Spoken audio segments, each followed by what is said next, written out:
আসসালামু আলাইকুম, সবাইকে স্বাগতম। প্রিয় শিক্ষার্থী বন্ধুরা, আজকে আমি এই যে আইসিটি বিষয়ের সংখ্যা পদ্ধতির উপর ভিত্তি করে বিভিন্ন সৃজনশীল প্রশ্নের উত্তর কীভাবে লেখা যায়, আজকে পর্ব 3-এ আমি আরও একটি সৃজনশীল প্রশ্ন উত্তর ও উদাহরণ সহ উত্তর কীভাবে লিখতে হয় বিস্তারিত আলোচনা করার চেষ্টা করব। তো আলোচনায় তোমাদের সাথে আছি আমি মোহাম্মদ সিরাজুল ইসলাম। চলো একটা সৃজনশীল প্রশ্ন দেখে আছি। এই যে সৃজনশীল প্রশ্ন আমি এখানে একটা উপস্থাপন করেছি। এখানে বলেছে আইসিটি স্যার ক্লাসে দুজন ছাত্রকে দশমিক সংখ্যা লিখতে বললে একজন লিখলো 63 আর একজন লিখলো 70। এই দুটো সংখ্যা দশমিক সংখ্যা লিখলো। এখানে কিন্তু বেস দেওয়া নেই। কেন বেস দেওয়া নেই? এখানে বলেছে দশমিক সংখ্যা, তার মানে কি 63ও দশমিক, 70 সংখ্যাটিও কিন্তু দশমিক।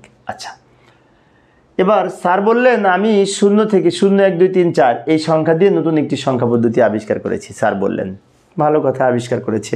এখন এই হচ্ছে উদ্দীপক। তো উদ্দীপকের আলোকে গ এবং ঘ নং প্রশ্নের উত্তর দিতে হবে। ক এবং খ কিন্তু উদ্দীপক ছাড়াই দেওয়া যায়। তো ক নাম্বারে বলেছে রেডিক্স পয়েন্ট কি।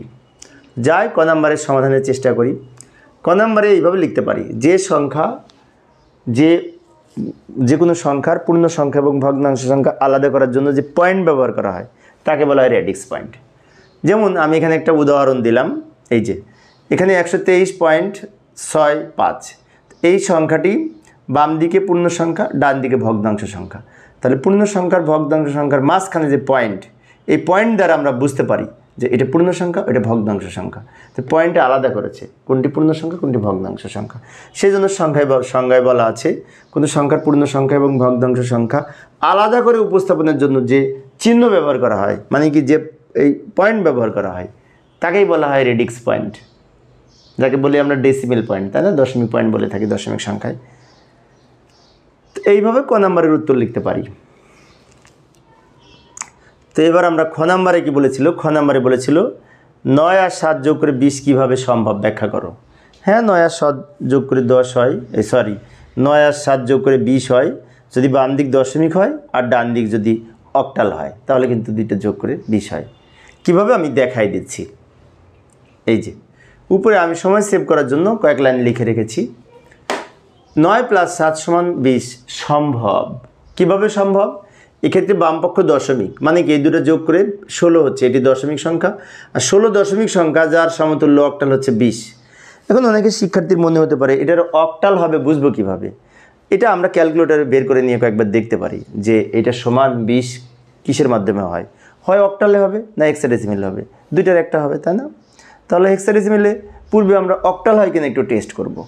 অর্থাৎ এই যে বাম দিক যোগ করে 16 হচ্ছে, এই 16 সংখ্যাটিকে আমরা অক্টাল করব। যদি দেখি অক্টাল মিলে যাচ্ছে, এই সংখ্যাটি পাচ্ছি, তাহলে বলে দিব বাম দিক দশমিক, ডান দিক অক্টাল হলে দুই দিক সমান হবে। তো যাই, এই দুটো যোগ করে 16 পেয়েছি, এটার অক্টাল মান নির্ণয় করি।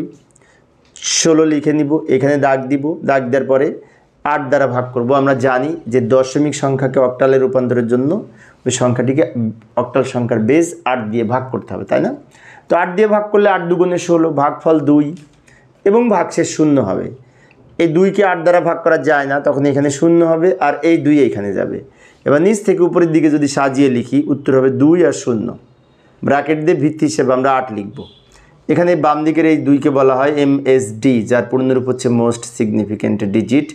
ডান দিকের এই 0কে বলা হয় LSD, যার পূর্ণরূপ হচ্ছে লিস্ট সিগনিফিক্যান্ট ডিজিট।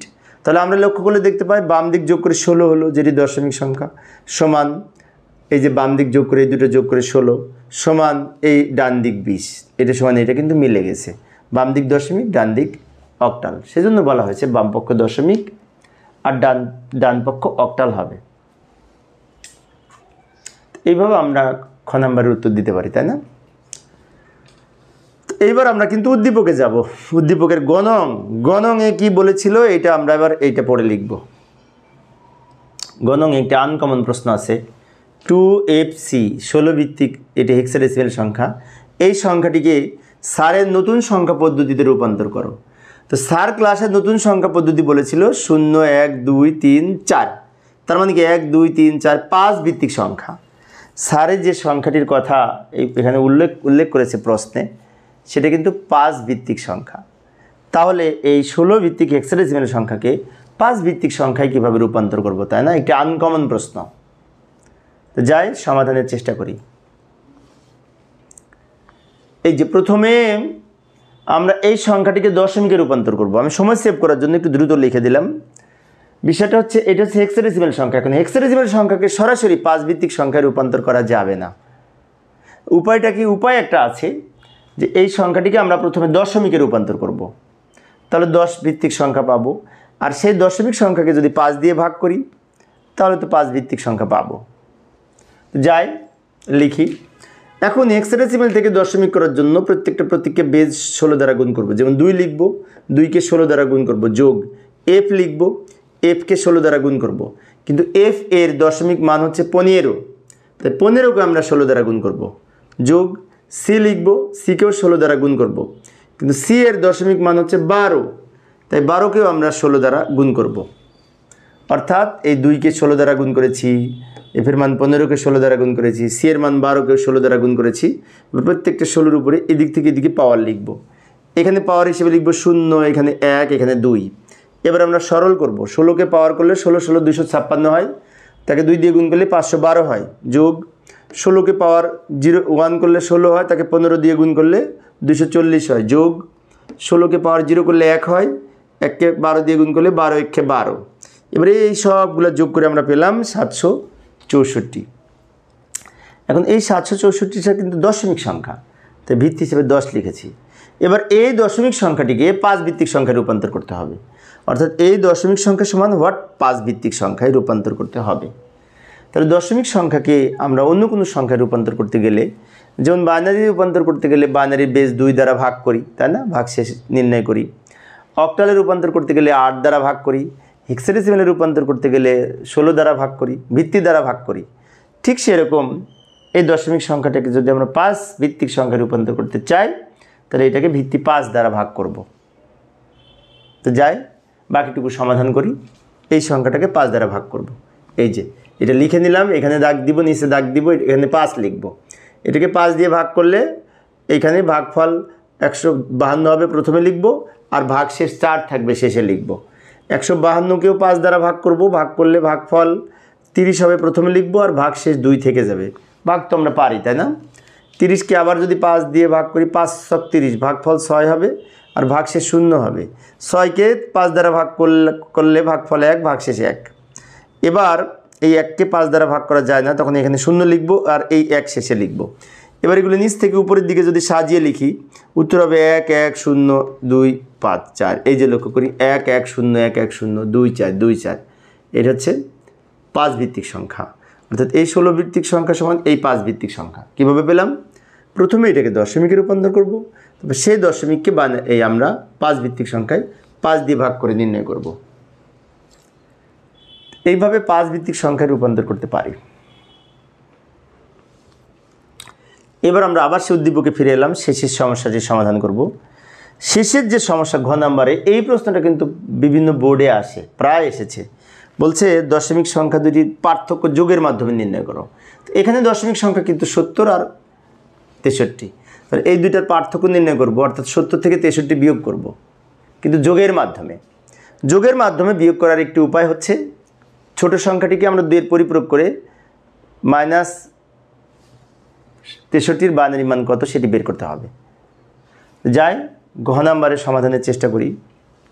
ঘ নাম্বারের সমাধানের জন্য প্রথমে আমি 2টা লাইন লিখে নিলাম। 70 এবং 63 পার্থক্য যোগের মাধ্যমে নির্ণয় করা যায়।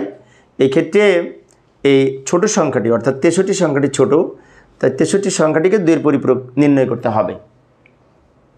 যাই 63 সংখ্যাটিকে 2 এর পরিপূরক মান নির্ণয় করি। 63 লিখে নিলাম, এটাকে 2 দ্বারা ভাগ করব। আমরা জানি বাইনারিতে রূপান্তর করার জন্য 2 দ্বারা ভাগ করতে হয়। 2 দ্বারা ভাগ করলে ভাগফল হবে 31, প্রথমে লিখব, ভাগশেষে 1 থাকবে, শেষে লিখব। আবার 2 দ্বারা ভাগ করলে ভাগফল 15, প্রথমে লিখব, ভাগশেষে 1 থাকবে, শেষে লিখব। 15কে 2 দ্বারা ভাগ করলে ভাগফল 7, প্রথমে লিখব, ভাগশেষে 1 থাকবে, শেষে লিখব। 7কে 2 দ্বারা ভাগ করলে ভাগফল 3, ভাগশেষে 1। 3কে 2 দ্বারা ভাগ করলে ভাগফল 1, ভাগশেষে 1। এবার 1কে 2 দ্বারা ভাগ করা যায় না, তখন ভাগফল হিসেবে এখানে 0 লিখে এই 1 ভাগশেষ হিসেবে শেষে লিখব। এবারে ভাগশেষগুলি যদি নিচ থেকে উপরের দিকে সাজিয়ে লিখি, তাহলে উত্তর হবে 1 2 3 4 5 6টা 1, 6টা 1 উত্তর হবে। এইভাবে আমরা এই বাইনারি সংখ্যা রূপান্তর করতে পারি।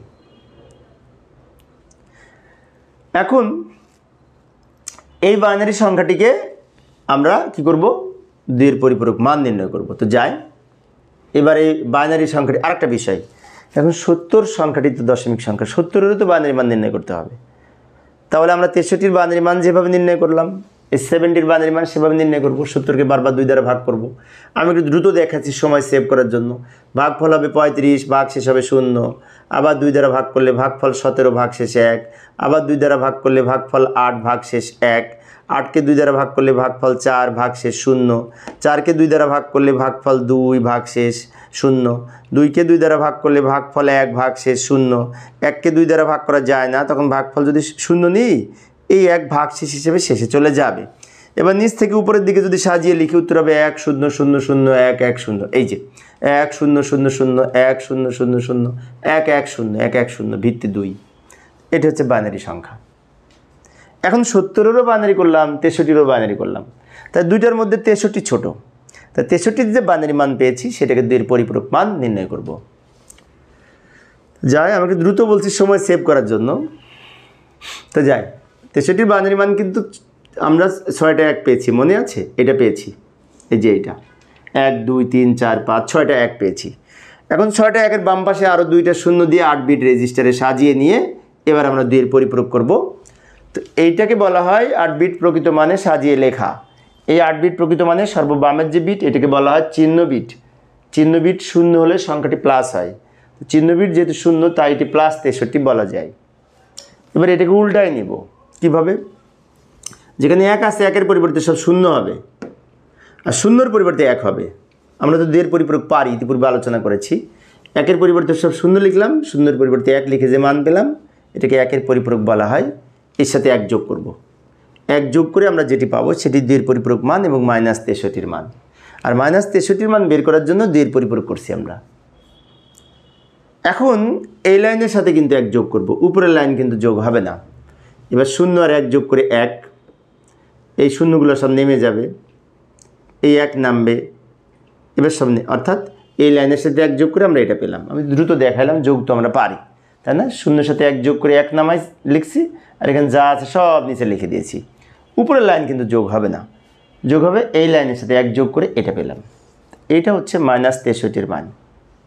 এখন এই -63-র মানের সাথে আমরা ওই যে আরেকটা সংখ্যা ছিল না 70, ওই 70-এর বাইনারি মান যেটি পেয়েছিলাম তার সাথে এখন এটা যোগ করলেই যোগের মাধ্যমে পার্থক্য হবে।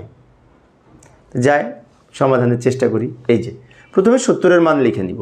70-এর মান কিন্তু কিছুক্ষণ আগে বের করেছি, ওখান থেকে আমি নিয়ে আসলাম, একটু দ্রুত লিখলাম সময় সেভ করার জন্য।